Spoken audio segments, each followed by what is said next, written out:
Panther vision. Meow. All right, and now I'd like to ask you to give your attention to Preston's chapter of the National Honor Society.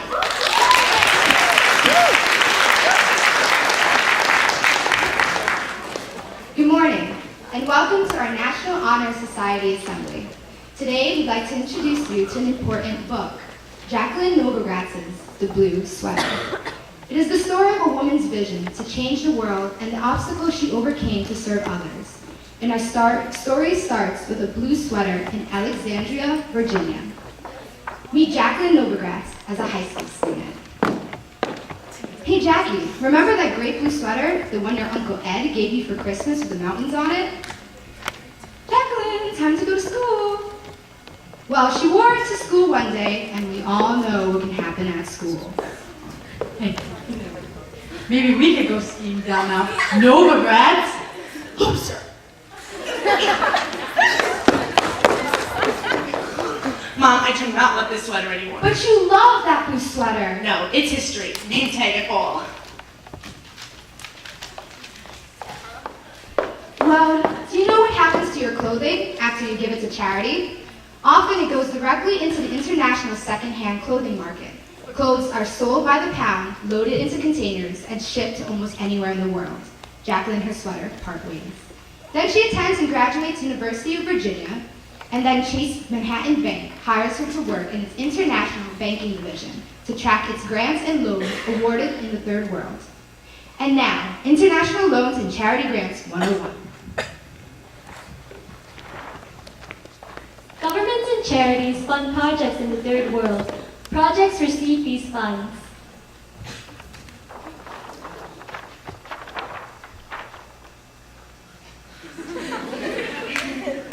But the people in poverty only get a small amount.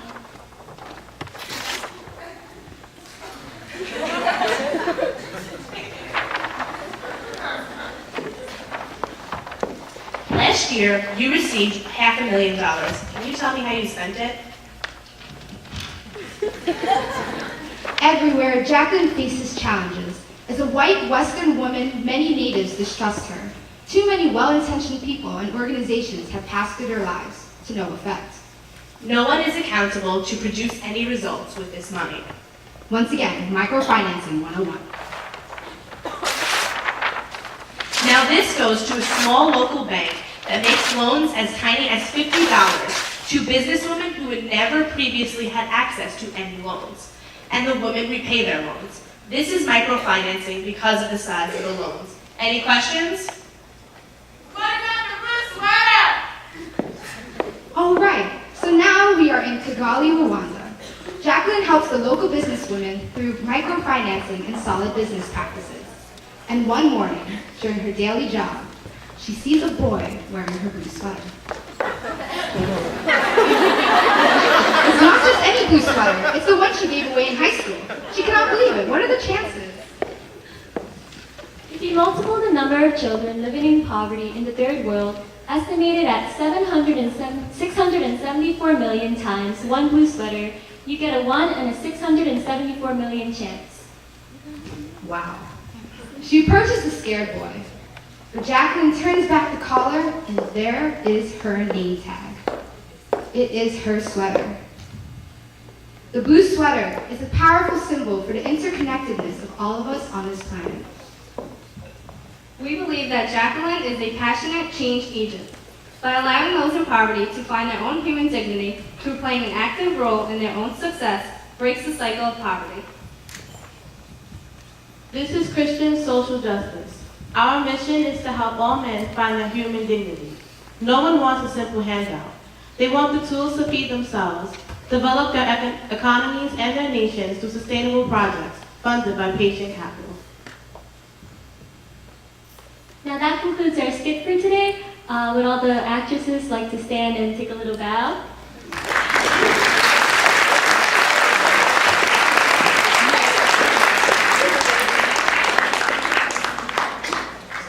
It is now our pleasure to introduce Ms. Wei Wei Singh of the Acumen Fund, the company that Jacqueline founded to put her ideas to work. Ms. Singh started at the Acumen Fund in January 2009. Currently, she supports the Innovation Management Director and CEO on Acumen's influence initiatives, including policy research and developing the blue sweater as an educational tool. As a summa cum laude graduate of Columbia University in 2008, Ms. Singh majored in economics and East Asian studies. She is fluent in Chinese and spent a summer in Beijing while studying social change in China as a college student. She is originally from Louisiana. Please welcome Ms. Wei Wei Singh.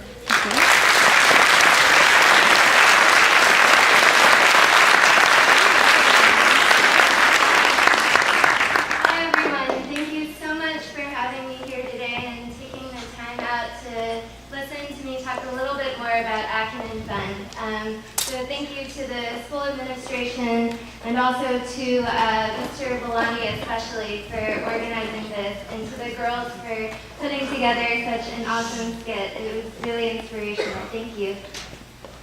So Jacqueline is my boss at Acumen Fund. She is a really, really remarkable woman, as you guys saw from that skit, and she's a person who thinks really big about how to change the world. She has amazing, great ideas, and she's actually very committed to this idea of social justice. She thinks hard about what the best way to create change is in a really efficient and effective manner. And as you guys heard from these girls here, she started out her career in microfinance. Microfinance, like they said, is about giving loans to individual women to increase their buying power. So it's like giving women a credit card with sort of a $10 or $50 limit on it. It's very small scale and it's targeted towards individuals. So what Jacqueline said is, how can we take this up a notch? How can we do even better with this type of model? So she decided to start Acumen Fund in 2001. And what we do is, instead of giving tiny loans to individuals, we actually give loans of $1 million to $2 million to really smart, really innovative business people and entrepreneurs who are starting their own organizations and their own businesses that serve poor people in developing countries. So this kind of idea actually changes the relationship entirely. So they were talking about big places, big governments that come into countries and they just give you money. It's a handout. It makes you dependent on the government instead of actually owning yourself and having more of a sense of dignity and choice in what you're able to buy. Investing in businesses creates a relationship where actually you're a customer. And so you do have that choice and you have that dignity whenever you go and you say, I choose to take this service or I don't choose to take it. And so this is what Acumen Fund does. Now let me ask you guys a question. How many of you guys here know somebody who's pregnant or who's going to have a baby this year or half year or so? Wow, that's a lot of you guys. Okay, well, just think about that person that you're thinking about right now, and I'm going to lead off with an example about one of the businesses that we've invested in so you can see how this works in real life. So if you take a look up here at this wall, just imagine this woman. She's a young woman in India, and she's going to give birth to her first child this year. She's one of 26 million young women in India who are going to give birth this year. So if she were to give birth in the developed world, say in New York, here, do you guys see that tiny little pink dot there? If you have good vision, you'll probably see it. That's her chance of dying when she gives birth if she gave birth in New York. It's 1 in 8,000. So that's a very, very small chance. But because she's actually giving birth to her first child in India, which is a developing country, her chance of dying when she gives birth to that child is 1 in 76. Now, if you guys think about how many young women are here in this auditorium today, definitely many more than just 76 women. And how many Facebook friends do you have? Probably more than 76, I'm guessing. So just think about those odds. Now, she has a few different choices for where to give birth. This is her first delivery option. It's a private hospital in India. It's really nice. It probably looks like a hospital down the street here in New York. It's a private hospital, but if she were wealthy, she would go here. Another popular alternative in India is that women actually give birth at home. So 2/3 of women give birth in their own bedrooms. And this is what the condition of many of these homes actually looks like. Another alternative is that they'll give birth in a public hospital. Technically, this is free, so for low-income women, you'd think that this would make a lot of sense. But this is what the conditions look like in some public hospitals in India. It's very unsanitary, really unclean, and oftentimes the doctors and nurses will ask for bribes. So after you've had your kid, the doctors and nurses will say, give me some money before you can see the child and hold them in your arms. So there are a lot of problems with the existing options in India. So today, women in India actually have a better option because of Acumen Fund's work there. This is LifeSpring Hospital, and it's a little bit hard to see the women here, but if you could see it, you would see that they're standing in a very, very clean maternity ward in India. And it only costs $50 for a low-income woman to give birth at this hospital. And that includes everything from her medicine to the baby's vaccinations to a little baby robe and baby blanket for her to bring the kid home to. Another great thing about LifeSpring is that they post the prices of the deliveries. This is all in Indian dollars, so it looks like a lot, but if you convert it, it's not that much in US dollars.